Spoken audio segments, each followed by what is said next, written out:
Hallo und herzlich willkommen auf Epic. Heute bei uns von Carinthia, der Carinthia Poncho Pro C und R.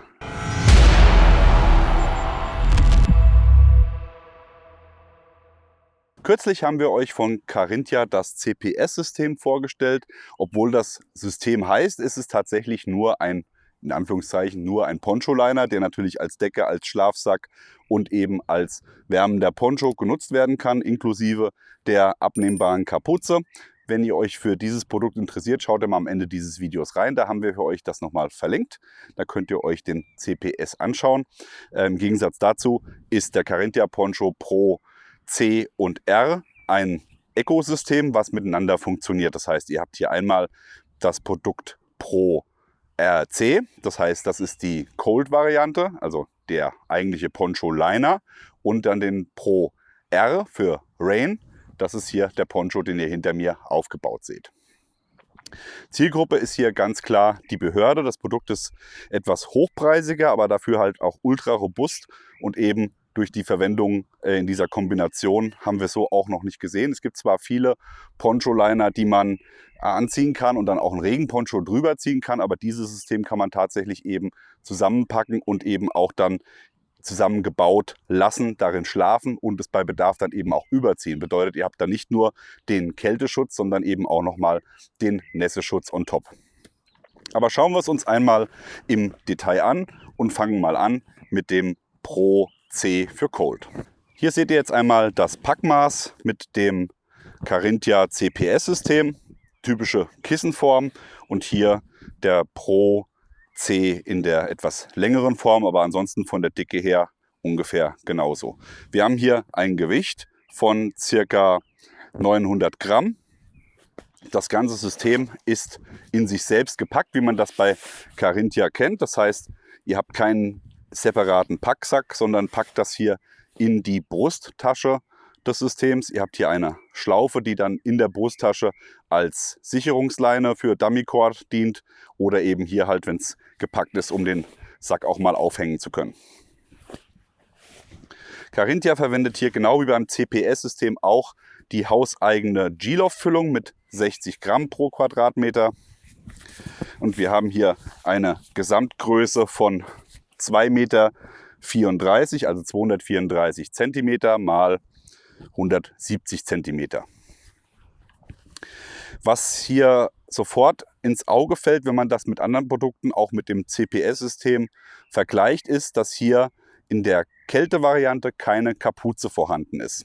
Haben wir zuerst gedacht, okay, ist vielleicht suboptimal, aber wenn man den Fokus darauf legt, dass eben das System als Decke genutzt wird oder eben als Schlafsack mit dem Poncho dran verbunden und man dann einfach hergehen kann und das Ganze anziehen kann und dann nur die Kapuze vom Regenponcho hat, macht das natürlich Sinn.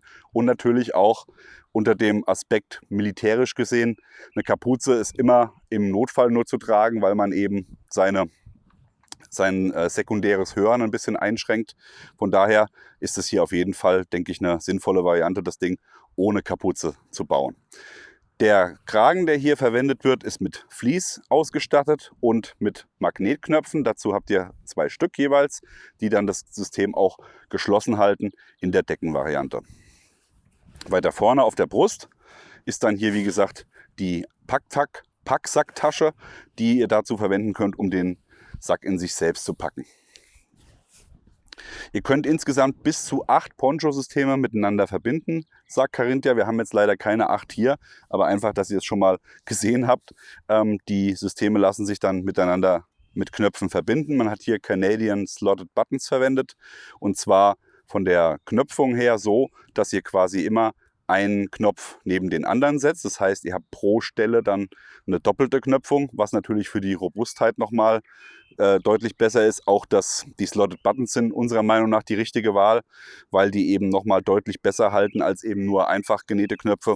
Und von der Menge her habt ihr 99 Knöpfe. Also ihr seht das hier schon, der Knopfabstand ist vielleicht alle 15 Zentimeter. Also selbst wenn da mal einer kaputt gehen sollte, habt ihr keine großen Einbuße, weil hier so viele Knöpfe an diesem Poncho-System verbaut sind. Nutzt ihr den Carinthia Poncho Pro C als Decke, das heißt, ihr schlagt ihn einmal ein, dann habt ihr natürlich auch die Hälfte der Breite verloren, sprich von 170 cm gehen wir dann auf 85 cm in der Breite, wobei hier nochmal anzumerken ist, dass die Isolierung bis ungefähr 10 cm vor Ende nur reicht, denn hier habe ich 10 cm umlaufend für die Knopffläche. Die muss man natürlich dann abziehen von der reinen Liegefläche, also seid ihr bei 80 cm in der Breite und natürlich weiterhin 2,34 Meter in der Länge. Auch da wieder dann oben und unten nochmal 10 cm abziehen. Natürlich kann man das System auch unten offen lassen, mit den Schuhen nach außen schlafen. Von daher, also von der Größe her und von der Länge her, sollte das kein Problem sein. Als Poncho getragen habt ihr hier eine Fläche von 117 cm mal 170 cm. Nehmt ihr einfach das System, öffnet hier die beiden Magnetknöpfe und könnt dann drüber schlupfen. Jetzt könnt ihr entweder das Ganze so tragen, offen, ohne irgendwie das Ganze nochmal zu fixieren, einfach als leichten Überwurf. Oder natürlich, ihr geht her und knöpft es hier so zusammen, dass ihr hier dann die Ärmel nochmal fixiert habt. Das ist dann ganz euch überlassen. Bevor wir die beiden Teile miteinander verheiraten, wollen wir euch natürlich auch einmal den Carinthia Poncho Pro R, also die Regenvariante, vorstellen. Da hat man hier einen Poncho in Multicam, genauso wie auch die Kältevariante. Das ganze System ist aus 100% Polyamid. Es ist wasserabweisend, es ist atmungsaktiv und es ist windabweisend. Natürlich ist es jetzt nicht zu erwarten wie bei einer Gore-Tex-Jacke mit einer Membran, was die Atmungsaktivität angeht. Aber das ist hier auch nicht der Fokus. Hier ist es einfach wichtig, dass man ein System hat, was leicht atmungsaktiv ist, aber man erwartet nicht, dass man damit groß unterwegs ist. Ja? Das heißt, das werde ich nicht auf Patrouille anziehen, wenn ich unterwegs bin, sondern das werde ich tatsächlich dann statisch anziehen, wenn ich irgendwo im Camp bin oder eben verweile und eine Beobachtung, Observation habe. Also auf jeden Fall nicht in der Bewegung. Von daher ist das hier auch mit der Atmungsaktivität völlig zu vernachlässigen. Man hat hier umlaufend Canadian Slotted Buttons gewählt, wie auch natürlich passend zum Carinthia Poncho Pro C. Und das ganze System ist ebenfalls in Multicam, wie auch die Kälteisolation. Für die Nutzung als Tarp habt ihr auch verschiedene Abspannpunkte. Das heißt, ihr habt hier auf der oberen Seite einmal 2 Schlaufen, die auch mit Klett angelegt werden können. Das heißt, wenn ihr das Ganze als Poncho tragt, habt ihr nicht irgendwo Schlaufen, wo ihr euch verheddern könnt, sondern die werden dann nach innen eingeschlagen und mit Klett fixiert. Hier auch sehr schön gelöst von Carinthia. Man hat die Schlaufen auf der Oberseite, da wo auch die Kapuze zu finden ist, leicht nach links versetzt. Das heißt, ihr habt die eigentliche Naht, die die beiden Stoffteile miteinander verbindet. Die ist jetzt nicht auf der Oberseite, wo sie natürlich dann komplett exponiert wäre vor Wasser, sondern sie ist hier ungefähr 5 cm nach rechts versetzt, in dem Fall, wo ich jetzt hier stehe. Und dadurch hat man natürlich auch nochmal weniger Angriffsfläche für Wasser. Die Naht ist innen umgelegt, das heißt, auch hier hat man nicht zu erwarten, dass man hier Wasserdurchlässigkeit über diese Naht bekommt. Neben den Topschlaufen vorne und hinten habt ihr natürlich an jeder Ecke nochmal eine Schlaufe und in der Längsseite jeweils auch nochmal eine Schlaufe. Von der Größe her habt ihr hier genau dieselben Maße wie auch beim Poncho Pro R, und zwar 234 cm mal 170 cm. So wie wir ihn jetzt hier aufgebaut haben, habt ihr ungefähr 1,60 Meter in der Gesamtlänge. Das heißt, es ist zum Schlafen in der parallelen Richtung hier natürlich ein bisschen kurz. Dafür habe ich hier aber in diesem Setup hier relativ weite Seitenwände. Das heißt nicht so kurz. Gerade wenn Regen von der Seite erwartet wird, habe ich hier maximalen Schutz und habe hier auch eine sehr gute Höhe. Ich bin jetzt hier bei 1,30 Meter mit den Stöcken vom Aufstellen her. Natürlich kann ich das Ganze auch noch ein bisschen nach unten pitchen, wenn ich möchte, um das eben bündig unten mit dem Boden abzuschließen. Aber so kann man jetzt zum Beispiel auch wunderbar die Matte diagonal reinlegen und dann ist man auch mit 1,80 Meter hier perfekt bedient von der Größe. Solltet ihr das ganze System als Tarp nutzen, habt ihr hier für die Kapuze eine Tasche. Das heißt, auch wie der reguläre Poncho für den Wärmeschutz habt ihr hier vorne die reguläre Tasche, um das Poncho-System in sich selbst zu packen. Zeigen wir euch gleich nochmal. Aber zusätzlich ist hier nochmal eine Öffnung, in die die Kapuze eingebracht werden kann. Wenn ich das Ganze jetzt natürlich hier als Tarp aufgebaut habe, hat man hier natürlich eine Stelle, wo Regenwasser reinfließen kann. Hier in dieser Tasche sind aber Ablaufösen vorhanden und wer dem Ganzen nicht traut, kann natürlich trotzdem regulär die Kapuze einfach überhängen und befestigen oder zuziehen, um eben dann das zu verhindern. Ansonsten lässt sich die Kapuze hier mit Klett in dieser Tasche verbinden. Auf der Oberseite habt ihr nochmal eine Schlaufe, um hier auch nochmal mit Paracord zum Beispiel arbeiten zu können, wenn ihr nicht das Ganze mit Stangen aufbaut, wenn ihr das mit einer Ridgeline habt und wollt in der Mitte das Ganze nochmal hochziehen oder wenn ihr andere Tarp-Varianten baut und das Ganze eben in der Mitte nochmal ausziehen wollt. Das heißt, dafür ist hier diese Gurtbandschlaufe in der Mitte oben vorgesehen. Nicht nur auf der Außenseite lässt sich die Kapuze abdichten, sondern auch auf der Innenseite. Hier seht ihr jetzt quasi den Bereich, der die Kapuze beinhaltet mit einer Klettabdeckung. Und hier wäre dann die Kapuze exponiert. Das heißt, wenn ich den Poncho tragen möchte, kann ich hier diese Abdeckung nehmen und sie einfach ein Stück weiter unten wieder festkletten, damit der Hakenklett nicht irgendwo an der Kleidung sich aufscheuert, dass ich direkt unterhalb der Kapuze das Ganze wieder verschließe. Und damit habe ich dann das Ding auch versorgt und komme trotzdem hier an meine Kapuze ran und kann jetzt den Poncho ganz normal anziehen.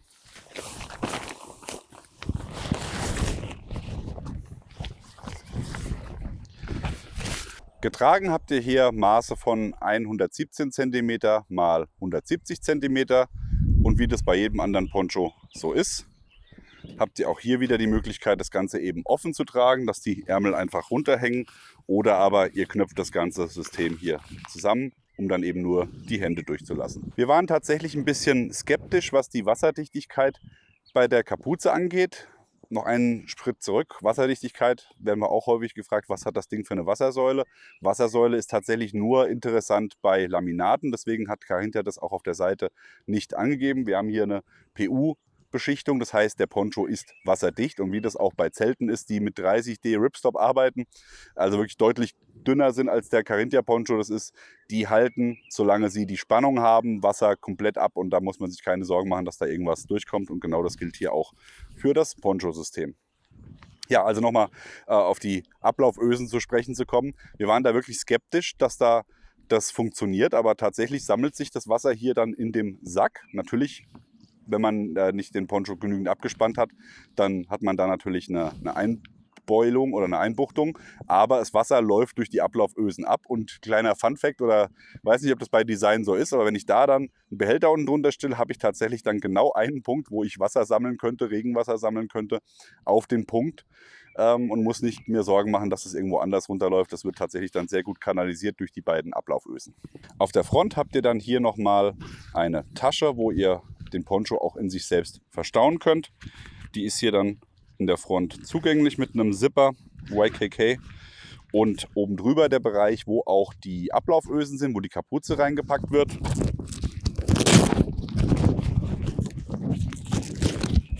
Dort ist nochmal eine kleine Tasche zu finden, in der befinden sich nochmal Ersatz-Slotted-Buttons für den Poncho oder eben dann auch für den Liner. Die Kapuze selbst ist natürlich, wie es sich gehört, für einen militärischen Poncho groß genug, um auch Helme aufnehmen zu können. Sie lässt sich hier justieren.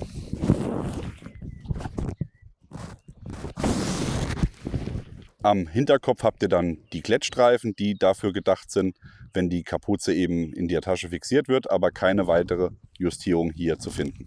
Hier haben wir jetzt für euch einmal den Carinthia Poncho Pro C in den Carinthia Poncho Pro R eingeknöpft, haben hier die gesamte Liegefläche, wenn er als Decke ausgebreitet ist, das System, von 2,34 m mal 1,70 m, 234 cm mal 170 cm, und haben euch hier auch mal mitgebracht ein Original US-Poncho, dass ihr einfach auch mal einen Größenvergleich habt.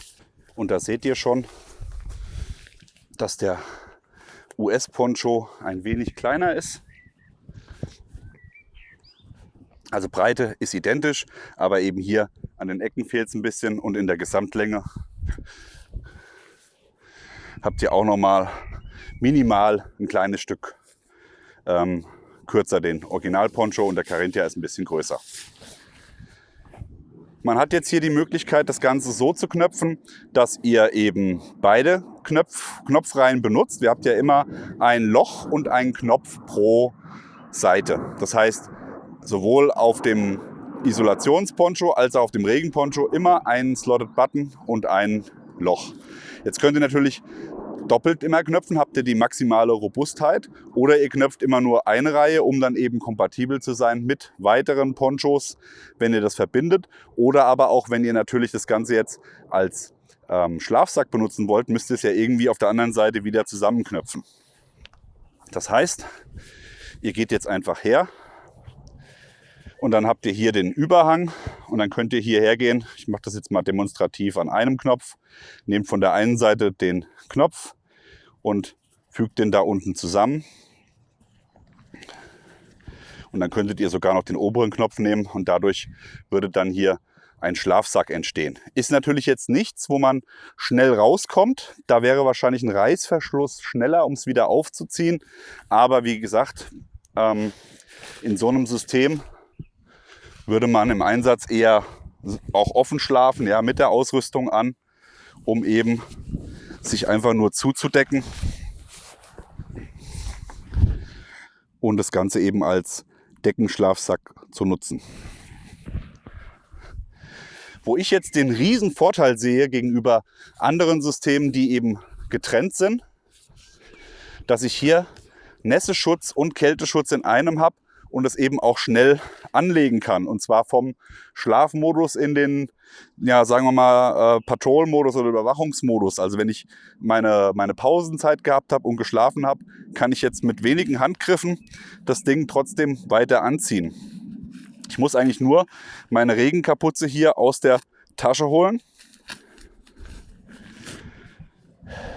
Im Innenraum, wenn ich hier die Klettflappe zugehabt habe, muss ich die natürlich öffnen. Die habe ich jetzt hier schon mal vorbereitend offen gelassen.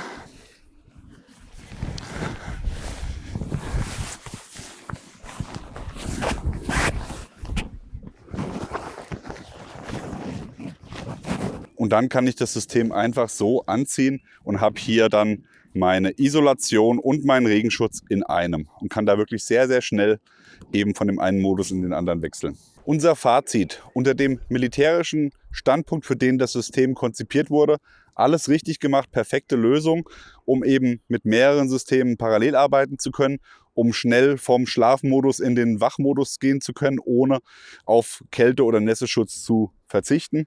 Das Ganze eben immer schön miteinander verbunden, kann eigentlich so, wie es ist, als System zusammenbleiben, gerade auch in der kälteren Jahreszeit, um eben den perfekten Nässe- und Kälteschutz in einem zu haben. Und ansonsten im Sommer habe ich dann beide Systeme getrennt, kann die natürlich auch, so wie wir das auch bei den alten Poncho-Liner und Poncho-Systemen der Fall ist, separat nutzen und habe dann hier eben beide Varianten in der Möglichkeit. Ihr bekommt den Carinthia Poncho Pro R und Pro C separat überall dort, wo es Produkte von Carinthia zu kaufen gibt. Der Link ist hier unten zum Hersteller zu finden. Was sagt ihr zu dem System? Schreibt es uns gerne mal in die Kommentare. Ansonsten, wie immer an dieser Stelle, liken, Abo, Glocke klicken. Wir sind raus. Bis dann. Macht's gut. Bye bye.